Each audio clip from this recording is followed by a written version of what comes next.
pour gérer les mairies en lieu et place des maires qui ont été élus démocratiquement.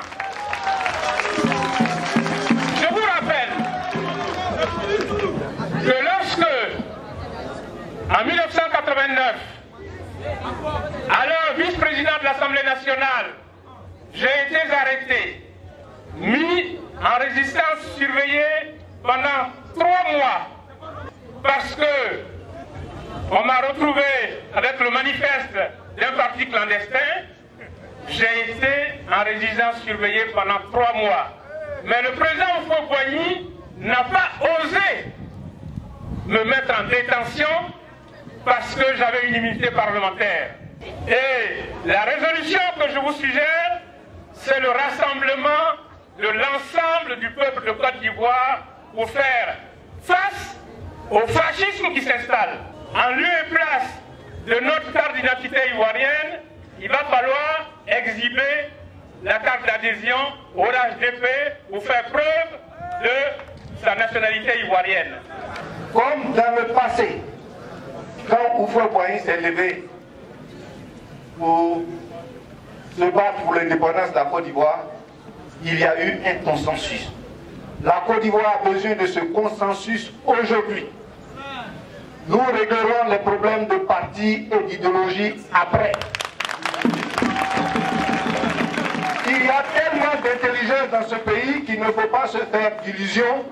Il y aura plusieurs partis politiques. Paix, réconciliation, rassemblement. Parce que dans cette paix que nous voulons, c'est une paix qui est véritable. Une paix, la paix des cœurs et des esprits. Non pas par la paix par les armes, la paix par la force, mais la paix des cœurs et des esprits pour l'avenir de la Côte d'Ivoire. Parce qu'aujourd'hui, c'est le futur de la Côte d'Ivoire qu'il s'agit, c'est de l'avenir de la Côte d'Ivoire qu'il s'agit, c'est du développement harmonieux de la Côte d'Ivoire qu'il s'agit. La Côte d'Ivoire, je le répète, notre patrimoine commun.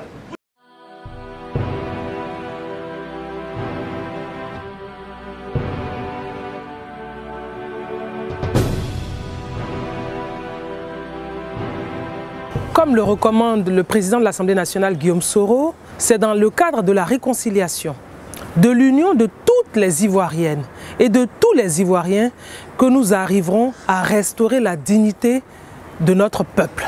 En transcendant, je dirais, les partis politiques, que les Ivoiriennes et les Ivoiriens pourront se donner la main pour reconstruire ce pays. Nous en avons besoin et c'est pour moi une preuve de solidarité pour montrer à notre frère, au docteur Aïzi, que nous sommes de tout cœur avec lui à l'heure de la clarification.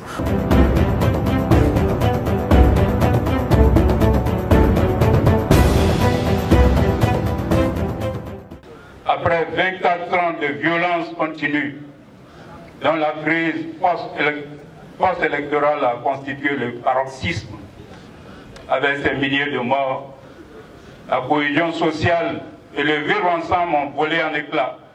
Et les Ivoiriens sont plus que jamais divisés.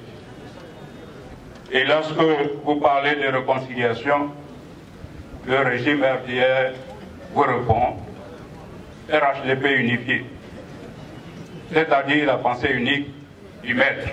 Face à cette dérive dictatoriale, aujourd'hui plus qu'hier, la voix du PIT est nécessaire et un tel parti ne saurait disparaître.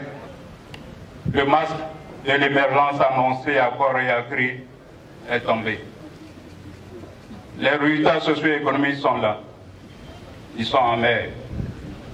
La croissance économique reste appauvrissante, c'est-à-dire non partagée, et la pauvreté s'aggrave au fil des années. Nombreux sont malheureusement des ménages ivoiriens qui, aujourd'hui encore, peinent à s'offrir un repas par jour. Ce parti-là ne saurait donc disparaître. Et nous devons le crier très fort. Non, non et non.